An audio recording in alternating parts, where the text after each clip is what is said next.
Welcome to DMV Hoop Session. I'm Noah Schubert alongside Marquell Sanders. Today's episode, we have a wrap-up of the Capital Hoop Summer League at Dematha High School in Hyattsville, Maryland, where we've been there for the past 6 weeks watching some amazing basketball. Great basketball, a lot of action, some memorable moments. It was a lot of magic out there, man, a lot of magic. We had a lot of players that stood out. We had a lot of great shooters, a lot of guys who showed off their elevation and what they've been working on over the summer. Man, you can't forget that defense, man. That defense, every single game it was something special, whether it be a zone, the man defense, the communications, the steals leading the turnovers, man. Definitely a great summer. But before we get into specifics in the regular season, we got to talk about an amazing playoffs that we had.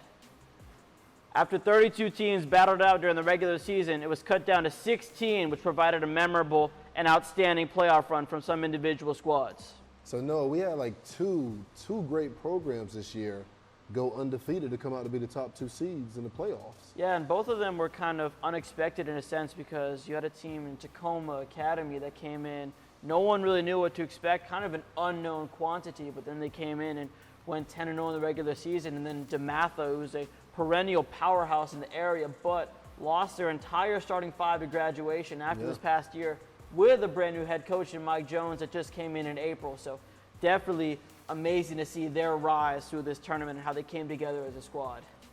Now, again, these teams came in and did a great job. No, like Tacoma, for a fact, Tacoma had 5 games that they won by 25-plus points. And you also have a team like Dematha that had 4 wins of 29 or more. So both of these squads are coming in. Dematha also having a couple close calls, including a last-second win against Georgetown. I saw Prep. the game. That was a great game right there. And so this a squad that really came together through the thick and the thin and kind of dominated wins, but also coming together in close calls to propel themselves to the championship game. The playoffs started out intense, Noah. They really kicked into gear the second round. I feel like all the best teams, of course, were advanced to the second round, the teams that we looked at throughout the summer.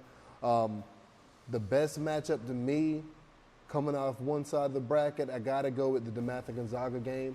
It came down clutch. Dematha pulled out with 1 point. Thanks to Mason So, who went to the free throw line right at the end, hit 2 clutch free throws. Luckily, Nick Lewis got the ball right off the inbound and tried to heave it down court. Came off the backboard, man.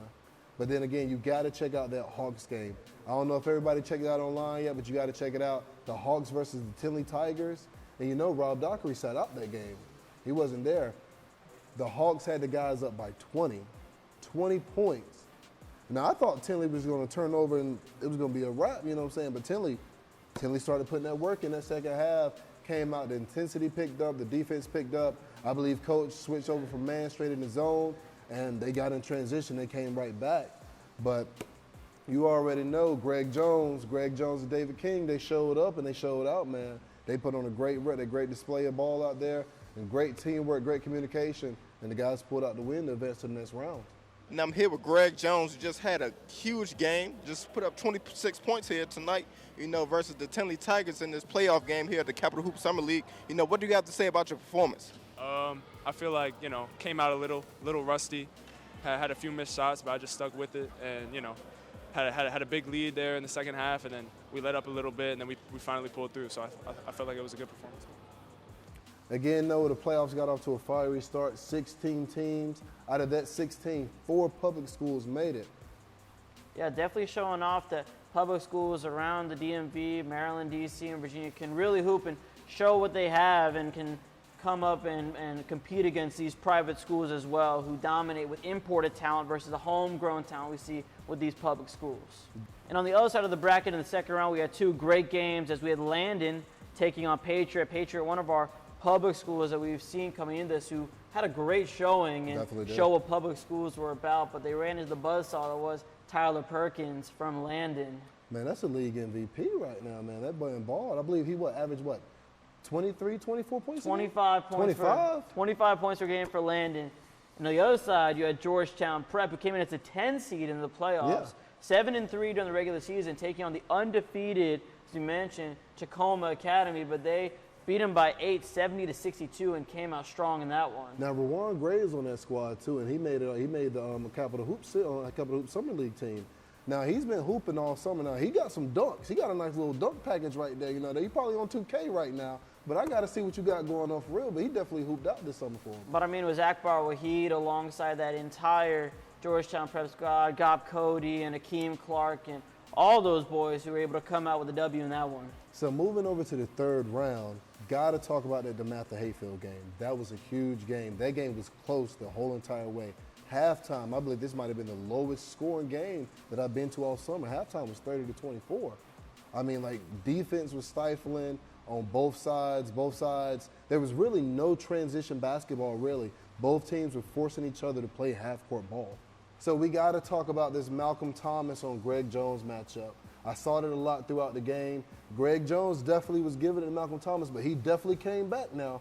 I saw a few times where Greg Jones took Malcolm Thomas off the dribble, drove inside and tried to flick up that floater off the backboard, and it fell a few times. But I got to talk about the monster dunk. Now, Malcolm Thomas caught the ball at the top of the key. David King's a great player. Sized him up with the in and out, crossed over to the right, hit a quick drop step and went straight up 2 hands. Boom! Had the gym going crazy on that play right there. Make sure you check that out online now. And you saw from the rafters, he's got his dad, Eton, looking down. You got to wonder, did Eton come in and teach him some NBA tricks and some of those tricks that earned him some accolades in college and while he was in the NBA? Definitely, man.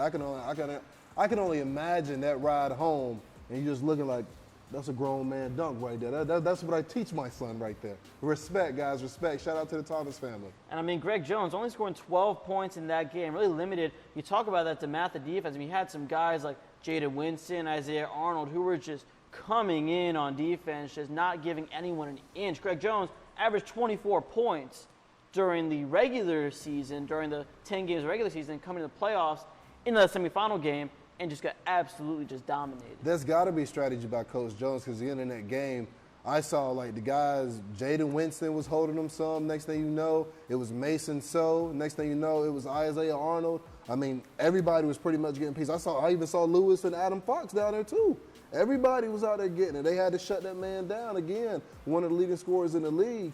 Got to give a shout out to David King too, because David King was definitely in the paint. He was definitely causing some ruckus. He grabbed a lot of rebounds and some putbacks in that game. And him and Greg Jones were coming off big games the night before against the Tinley Tigers. Yeah, Greg Jones had dropped 26, and I believe that David King had 29 points and 16 boards. Crazy game. But again, that goes to show you each game, the strategy is different every single game. Coach is definitely on that pad over there writing down his notes, stuff like that. And again, everybody's making an impact. Everybody's doing their job. And again, this is how great teams move on to the next round. And again, they went undefeated, so each stage they're getting better. And I mean, talk about players making an impact. Mason So, 20 points, 3 of 4 from the three-point line. There's a reason that he won the postseason most outstanding player, because he came in after not being able to play so much during the regular season, just absolutely balled out for Dematha. Definitely made an impact. I remember, honestly, the first time I saw Mason So, I believe it was on a backdoor cut. He caught it and went up 2 hands strong and caught a body on live TV. That's what I got to say right there. But, I mean, definitely balled out, definitely made an impact. That team and that roster has a lot of talent on it. I'm very excited to see what I'm going to see.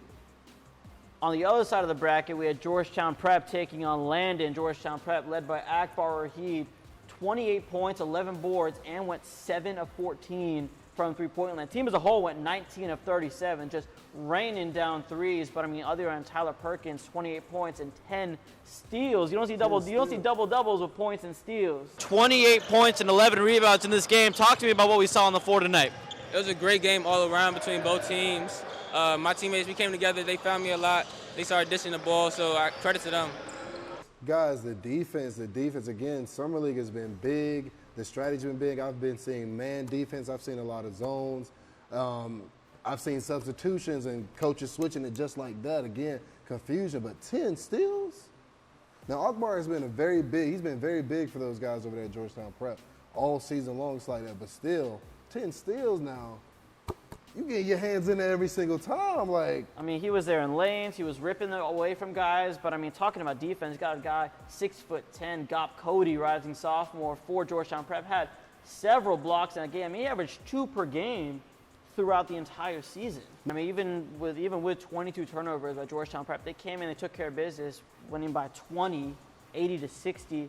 I mean, Landon, not a lot of support for Tyler Perkins, but he did his thing. I mean, there's a reason why he was MVP during the regular season, and we saw Georgetown Prep move on to the championship game to face Dematha.